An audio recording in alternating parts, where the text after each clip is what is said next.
सत्संग के वचन गुरु कहें खोल कर भाई, लग शब्द अनाहद जाई।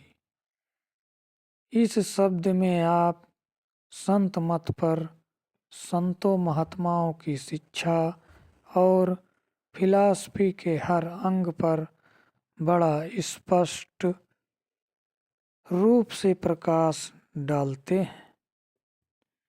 महात्मा चाहे किसी भी जाति, धर्म या देश में क्यों ना आए हों, हर एक महात्मा का एक ही संदेश है, एक ही उपदेश है। इस संसार में कोई भी महात्मा कभी जाति या धर्म स्थापित करने के लिए नहीं आता, ना वे हमारे हाथ में डंडे और तलवारें देने के लिए आते हैं। वे तो हमसे केवल उस परमात्मा की भक्ति करवाकर, हमें देह के बंधनों से आजाद करवाकर, वापस ले जाकर उस परमात्मा से मिलाने के लिए आते हैं। परंतु आम तौर पर ऐसे मालिक के भक्तों और प्यारों के जाने के बाद हम दुनिया की जीव बाहर मुखी हो जाते हैं, कर्मकांड में फंस जाते हैं। उनके इतने उच्च और पवित्र उपदेश को छोटे छोटे दायरों में बंद करके कौमों, मजहबों और मुल्कों की शक्ल दे देते हैं और एक दूसरे से लड़ना भिड़ना शुरू कर देते हैं। हम ऐसा क्यों करते हैं? कोई अपने पेट की खातिर करता है, कोई अपने रोजगार की खातिर करता है, कोई अपनी मान बढ़ाई के लिए करता है।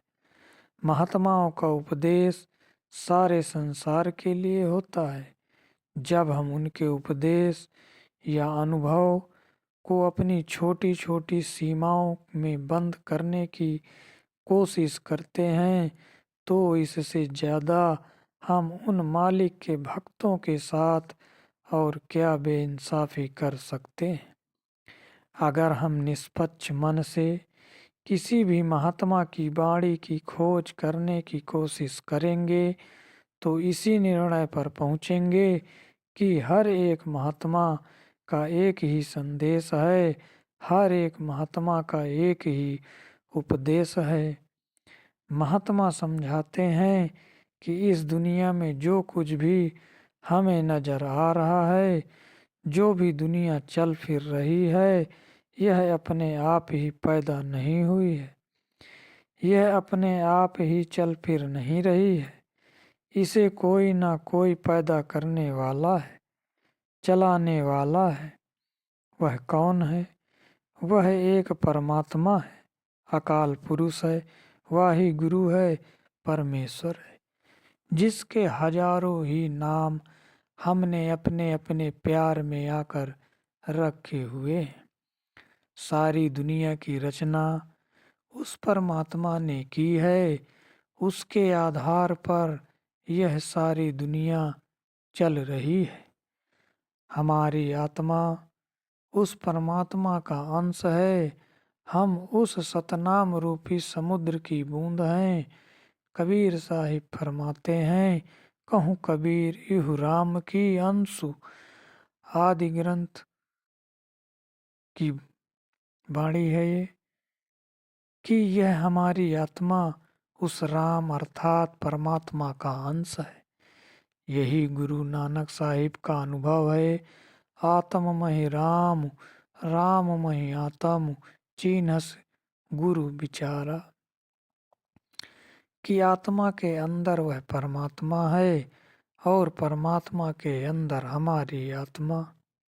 परंतु इस बात का ज्ञान और बोध हमें उस समय होता है जिस समय हम गुरुमुखों के उपदेश पर चलकर उस परमात्मा को अपने अंदर पहचानने के योग्य बन जाते हैं। हम उस मालिक से बिछुड़कर इस माया के जाल में फंसे हुए हैं। यहाँ आकर हमारी आत्मा ने मन का साथ ले लिया है। मन आगे इंद्रियों के भोगों विषयों विकारों शराबों कबाबों का आशिक है। जो जो कर्म हम मन के अधीन होकर करते हैं, अच्छे करते हैं या बुरे करते हैं, उन सब का नतीजा साथ साथ हमारी आत्मा को भी भुगतना पड़ता है। इस दुनिया को ऋषि मुनियों ने कर्म भूमि कहकर समझाने की कोशिश की है। गुरु नानक साहिब इसको कर्मा संदड़ा खेत कहकर इसका वर्णन करते हैं। जमीन में जो भी बीज हम डालते हैं, उसी फसल को काटने के लिए हमें जाना पड़ता है। अगर हम मिर्च के बीज बोते हैं तो मिर्च काटने के लिए जाना पड़ता है। अगर हम आम का पौधा लगाते हैं तो आम के फल खाने के लिए जाते हैं। स्वामी जी महाराज समझाते हैं, कर्म जो जो करेगा तू वही फिर भोगना भरना। अच्छे कर्म करेंगे, अच्छे फल भोगने के लिए आ जाएंगे। बुरे कर्म करेंगे, बुरे फल भोगने के लिए आ जाएंगे।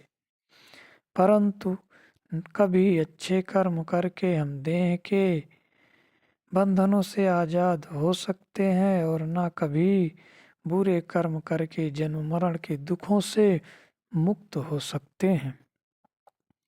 अगर नेक कर्म करते हैं तो राजा महाराजा बनकर आ जाते हैं। कौमों मजहबों मुल्कों की हुकूमत प्राप्त करके आ जाते हैं। लोहे की जंजीरें उतर जाती हैं, सोने की बेड़ियां पड़ जाती हैं। जेल की सी श्रेणी से निकल के ए श्रेणी प्राप्त कर लेते हैं। झोपड़ी से बिस्तर उठाकर महलों में जाकर बिछा लेंगे।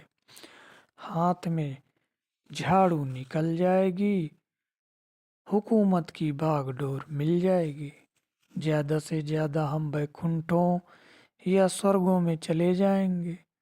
परंतु वे भी भोग योनियां हैं, नियत समय या अवधि के लिए हैं। उसके बाद फिर हमें वापस इसी 84 के जेल खाने में आना पड़ता है। अगर बुरे कर्म करते हैं फिर तो हमारे लिए नरक और 84 तैयार ही रहते हैं। क्या राजा, क्या प्रजा, क्या अमीर, क्या गरीब, क्या स्त्री, क्या पुरुष, हम सब दुनिया के जीव यहाँ आकर अपने अपने कर्मों का हिसाब दे रहे हैं। और इन कर्मों की वजह से जिस भी जामे में जाकर हमें जन्म लेना पड़ता है, आप देखें कि उस जामे में बैठकर हमें दुख ही दुख, मुसीबतें ही मुसीबतें सहनी पड़ती हैं। किसी भी जामे में जाकर हम कभी सुख प्राप्त नहीं कर सकते, शांति प्राप्त नहीं कर सकते। यह मनुष्य का जामा जिसे ऋषियों मुनियों ने नर नारायणी देह कहकर समझाने की कोशिश की है, जिसको मुसलमान फकीर अशरफ उल मखलूकात कहकर याद करते हैं, जिसे ईसाई सृष्टि का सिरमौर कहते हैं। आप सोचें, इस जामे में बैठकर कौन सा सुख हासिल कर सकते हैं या कभी शांति प्राप्त कर सकते हैं। कोई बीमारी के हाथों तंग आ जाता है, कोई बेरोजगारी के हाथों दुखी हो जाता है, किसी को संतान ने दुखी किया हुआ है तो कोई संतान न होने के कारण दिन रात तड़पता फिरता है। किसी को कर्जा लेना है, वह कचहरियों में परेशान हो रहा है। किसी को कर्जा देना है, उसको चिंता में सारी रात नींद नहीं आती। इसी प्रकार कंगालों की हालत हम रोज सड़कों पर देखते हैं। जेल खाने में जाकर कभी मुलजिमों की कहानियां सुनकर देखें, अस्पतालों में बीमारों की चीखें सुने दुनिया में नज़र डालकर देख लें, हर तरफ दुख ही दुख, मुसीबतें ही मुसीबतें दिखाई देती हैं।